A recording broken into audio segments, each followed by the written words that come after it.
How are you? I came with a new video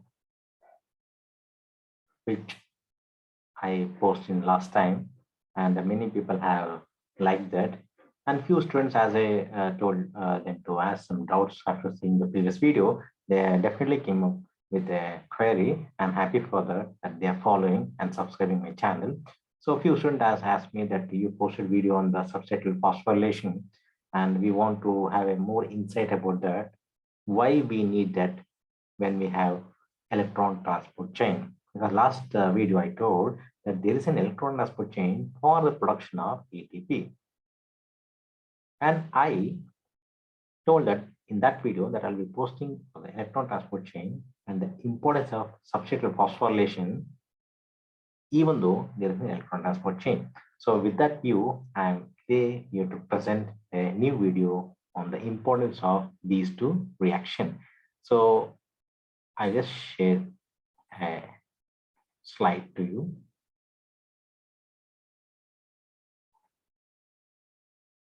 Welcome to my YouTube channel, Medical Courses Made Easy.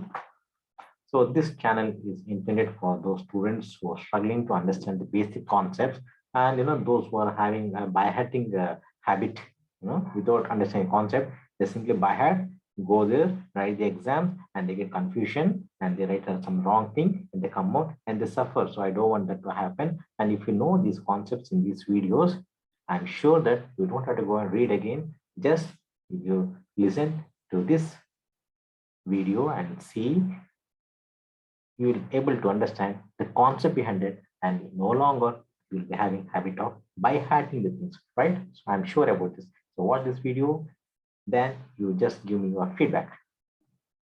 The subject biochemistry, and this is the query from the students who attended the last video. So they asked me why we need substrate phosphorylation when we have electron transport chain for ATP production. Quite interesting question, isn't it?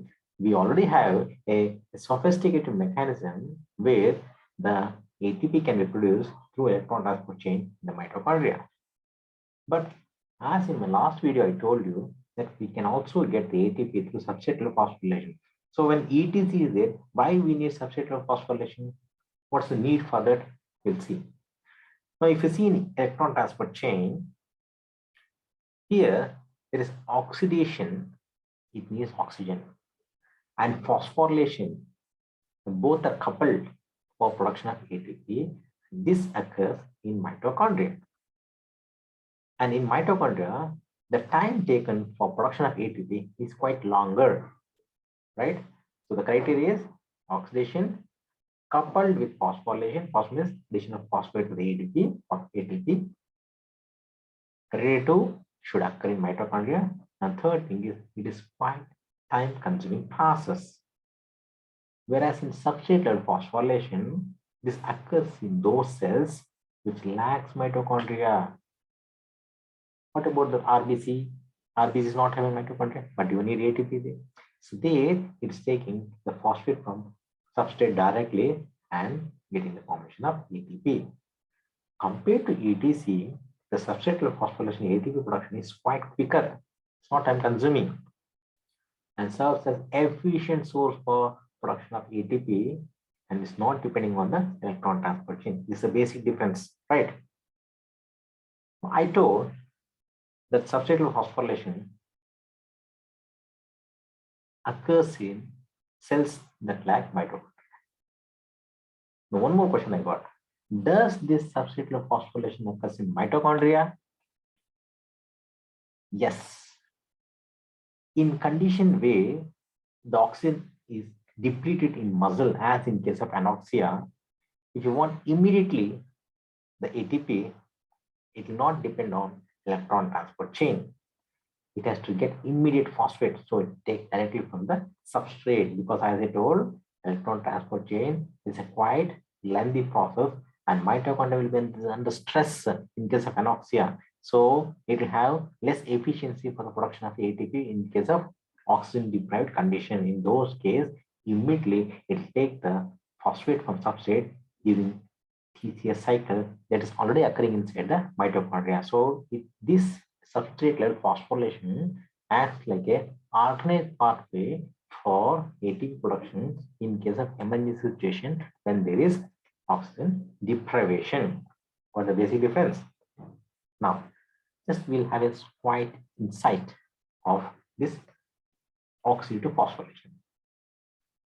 The NADH and FADH2 that are usually formed in glycolysis, fatty acid oxidation, and citric acid cycle. So in whichever reaction in these three, if you find the formation of NADH and FADH2, just put a circle and keep it aside those reactions, that the production of this NADH and FADH2 is for getting through the ETC, electron transport chain. So this have a role in the electron transport. So there's a connection between this reaction and the electron transport chain, because this NADH and FADH2 are called as energy-rich molecules. Why?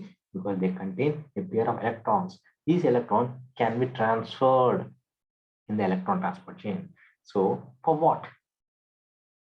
To reduce the molecular oxygen inside the mitochondria for production of water. So when these electrons from NADH and FADH pass through some enzyme complex to reduce the molecular oxygen to water, there is generation of free energy.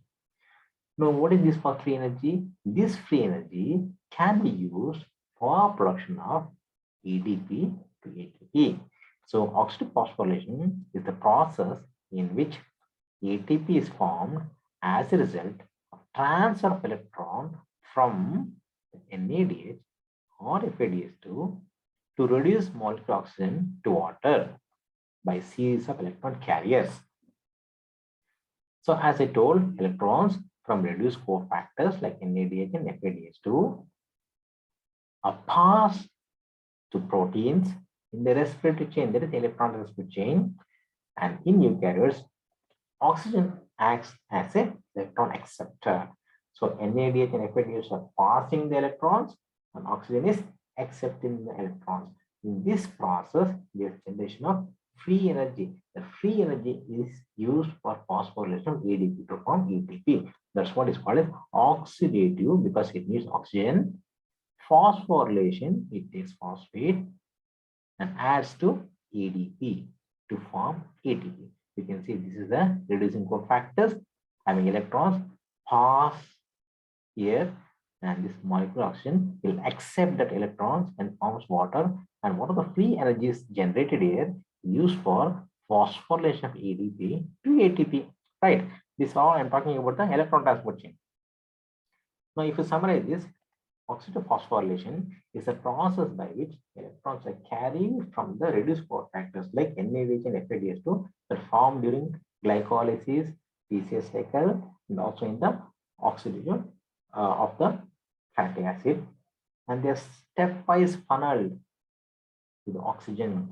So when these electrons are flowing through this respiratory chain, it acts like a electricity in a circuit where this free energy are generated and conserved. So it forms proton gradient. So at the end, if you see what are the investment we got from the cofactors are used for production of ATP. So ultimate acceptor is what here? Oxygen to form water, and this reaction is called as oxidation reduction reaction. This you can write an example for even oxidation reduction reaction also. So if you see a summary, just as an example I'm telling you, NADH it is formed in those reactions, glycolysis, etc. So when it is getting reduced, you can see here the electrons are transferred through the enzyme complex. Complex 1, NADH, ubiquinone oxidase or oxidative. You can see here it forms here. 2 plus is passing, forms coenzyme Q. Succinate of fumarate, complex 2, succinate ubiquinone oxidase, forms coenzyme Q. And when this electrons again passes through this enzyme 3 complex, ubiquinol cytochrome C oxidase, finally it forms cytochrome C. This is occurring in the inner membrane space in the mitochondria, and this is occurring in the mitochondrial matrix where this formation of cytochrome C.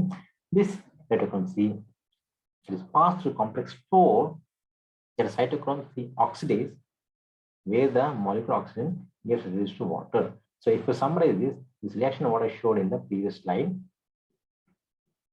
you can see the summary here.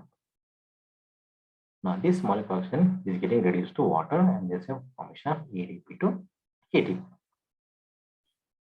So if you see the difference, substrate phosphorylation occurs in cells that lacks mitochondria, then this occurs in cells that contain mitochondria. One difference.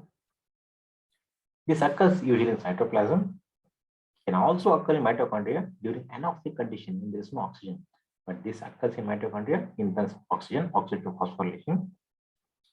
Here, phosphorylation by ATP, where the phosphate is directly taken from the substrate.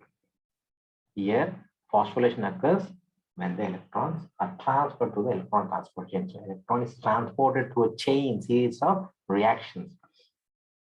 Can occur normally in cytoplasm, substrate phosphorylation in glycolysis, especially the cells that lack mitochondria in RBC, but can also occur in mitochondria during TCA cycle during anoxic condition. This usually occurs in mitochondria during ETC. Here, NAD and FADH are reduced, and in oxidative phosphorylation, NADH and FADH are reduced. This example for substrate phosphorylation is phosphoryl pyruvate to pyruvate, the final step in the glycolysis pathway. ADP is going to ATP. In this case, succinyl CoA to succinate. In TCA cycle, we get GDP to GTP. What it may be, there is a phosphorylation of the compounds there. So I hope you would have got the difference between the substrate level phosphorylation and oxidative phosphorylation, and also a little bit brief about ETC. The detail about ETC I'll just post in my next video.